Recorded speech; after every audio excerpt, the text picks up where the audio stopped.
Hello and welcome, freshman class of 2015.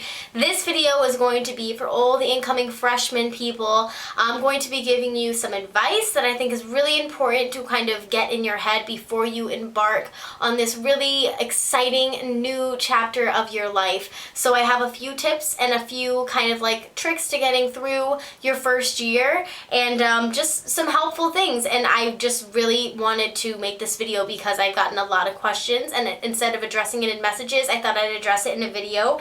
What is this glowing light underneath my chin? It is my laptop because I have compiled a small little list of about 8 points that I want to discuss about going into high school. So take it or leave it. If there are things that you don't really need and you feel like you know what you're going to do when you go into high school, feel free to just blow through this video. But if you're a little nervous and you want a little help from Gabriella, then listen up and I will give you guys my 2 cents. This is a really exciting point in your life. I mean, first of all, congratulations, you're going to high school, and that's a really big step. It may not seem like a big step, but it's a really big step. Whether you applied to the high school and you got into one of the ones that you really wanted to go to and it's like a really prestigious high school, or you're at the high school of your town, you're at a public high school. Wherever you are, congratulations. And this is a great moment. So you guys should be really, really happy and excited. You're gonna learn so much and make tons of friends. So yay for you. So let's just get started. The first thing that it's really, really, really important is be confident and be open. What I mean by that is you are going into an environment that you've never been in before.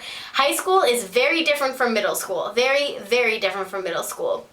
Now, depending on what kind of a school you're going to, whether it's like a private school with very small classes or a public school with classes like 28 kids or more, which, you know, there's like so many different kind of like sizes in between there. It kind of depends. So when you go into the school, just you have to be really, really open. You have to like understand that you are new and that everybody else is new with you. All the freshmen are. You're not the only one feeling this way, and you can make friends if you want to make friends. That's the main thing. I'm going to share a little story. When I was a freshman, I went into lunch and I didn't know anybody. I didn't know anybody at orientation. I didn't know anybody like in my homeroom from previous like, you know, schooling or anything like that. I didn't know anybody.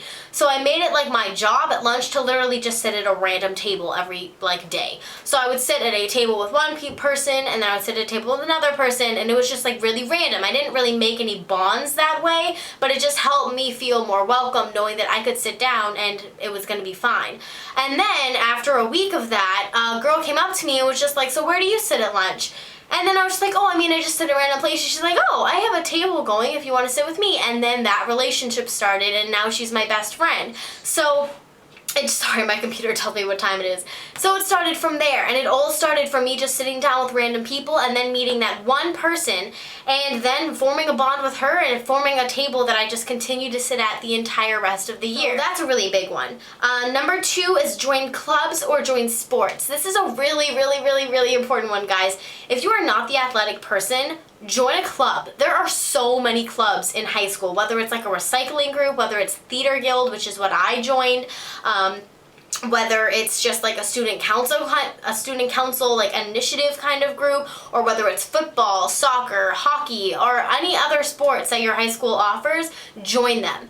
And you don't have to join all of them. You don't have to fill up every single quarter of your high school with a different sport or a different like club. But it is suggested because you're going to make more friends that way. You're going to have a more enjoyable high school experience that way. I will tell you right now that literally 90% of the friends that I made this year or last year was from Theater Guild because I joined Theater Guild. So I just made such tight bonds with those people, and it wasn't even just freshmen. I had more sophomore friends and junior friends and senior friends than I did freshman friends because I joined Theater Guild, and it was a great feeling knowing that I could walk through the halls and see sophomores, juniors, and seniors and know who they are, and they know my name, and I've had conversations with them because of that one club that we all shared that love for. So that's the best feeling in the world. I totally suggest it. Okay, as far as like accessories and stuff bringing to school, less is definitely more when it comes to like storing things. One thing that you definitely want is a locker like holder. They have these little like kind of like it's like a little mini bookshelf that you can put up. They have them at Staples. I don't really know how to describe it. It's just like a flat piece and then two legs. And if you put that in your locker, it allows for a lot more space for your books. My best friend had that in her locker and she loved it. I didn't have it in my locker and I definitely regretted not having one because they're really, really, really helpful. So that's something really cool to have. Another thing is a little like magnetized like pencil holder that you can put inside of your locker. Those are really convenient. I had one of those in my locker and I would put like, you know, pencils, pens, my calculator, sticky notes, or anything that you really find yourself needing. A lot of times I might forget my pencil case at home. Having those pens and pencils in my locker was super convenient.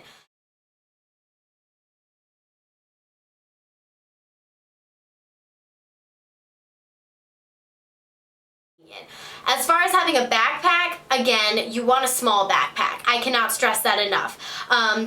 It's not so much of the you'll get teased factor, it's just, it's not practical to have a huge backpack because you are going to have time in between each class to get your books and switch your books out. Go to your locker and put new books in your bag and then put the old ones into your locker. You'll have that luxury most likely. Not even like a long period of time, but enough time that you'll need. So the only real time that you would want some room in your bag is if you have two classes that are really close to each other and you just want to go from class to class and you want to put maybe two sets of books in your bag. That's the only time you would really stuff your bag.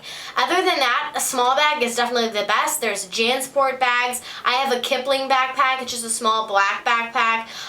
There's so many different bags. North Face bags are really nice. It just depends on your preference, but definitely do not bring a big bag. Okay, this is a really important one. These are all really important, but care about your grades, guys. I really did care about my grades as a freshman, and I'm really happy I did, because there are kids that didn't care, that thought freshman year doesn't matter, I don't care if I blow off studying, and if I get bad grades. And I can tell you 100% of them regret doing that.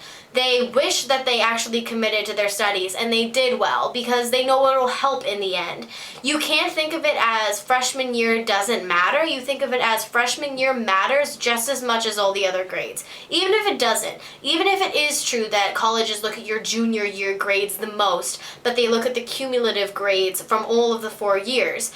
Don't think of it as freshman year is just like whatever, who cares about freshman year grades? Who's going to care about my freshman second quarter history grade? Like, that may be true, but it's also not the kind of mindset you want to be in. You have to think of it as every year matters, so I'm going to try my hardest in every year.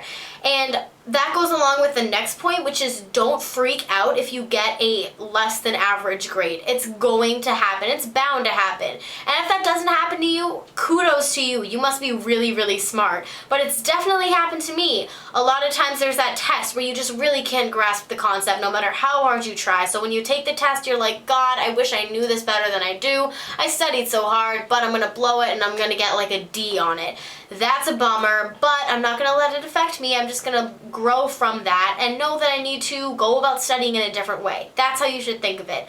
And I've gotten my fair share of bad grades. I'm sure you have. So it's one of those things that you just need to come to terms with and just learn from. So that's just ultimately what needs to happen. But definitely care about your grades. It's really, really, really important.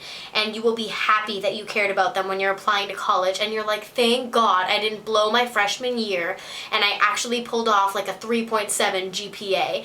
That was really good of me. I'm so glad. Pat myself on the back. Like, that's something that you want to be saying, not crap. I should have done better freshman year. I had like a 1.2 GPA or whatever. Like, you know, those are things you want to keep in mind. Okay.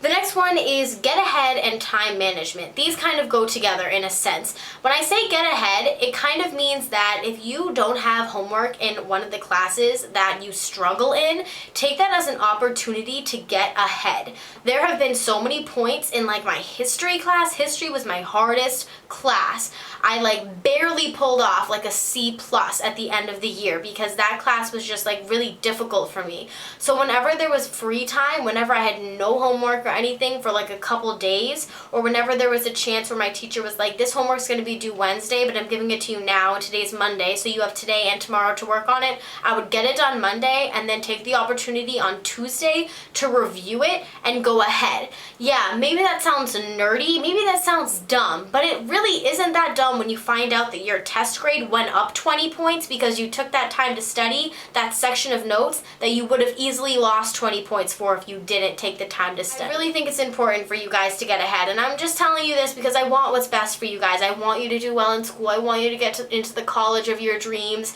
and I want you to do well, so that's why I'm telling you these things. So definitely get ahead. And then as far as like time management goes, I am literally a procrastinator. But when it comes to high school, you really need to kind of like smash that habit into a million pieces. And it's not going to be easy, but there are some simple things that you can do to stop it. Like turning off your internet if you don't need internet to do your homework, and like purposely leave it off. Or shut your computer down and put it like in the corner of the room while you're doing your math homework so you don't get distracted by the internet. Sorry about that, guys. My camera just died, so this remainder of the video is going to be filmed in my iPhoto. But anyway, as far as like that goes, just, you know, you just really need to put in perspective like whatever you're doing. So if you ever feel like, oh, I really want to go on the internet right now, I really want to watch YouTube videos, but I have to do this math homework, just keep telling yourself that like, okay, this math homework, although it's only worth 3 points, it adds up in the end, and it can be the difference from me being at like a C+ to a B- and making honor roll. Like, think of it like that. And I know it's easier said than done. Trust me, I've definitely been there, but if you commit to it and you consistently like tell yourself what you need to hear, it's going to get better, most definitely. So time management and getting ahead, caring about your grades, bringing a small bag, joining clubs, being confident, being open are just some of the things that you need to keep in mind when you go into high school. But that is all I'm going to share with you guys today. I hope you guys have a great freshman year. Good luck. If you're already in school, how's school going for you? I hope it's going real well. I go back September 9th, so I definitely have some time to make some videos between now and then. Next week is my last week of camp, so I will be done with that. And then I don't have to work 13-hour days. Yay! I'm so excited. So that'll be exciting. Anyways, I will talk to you guys in the next video. Welcome, freshman class of 2015, and good luck. I'll talk to you guys on the flip side. Ciao.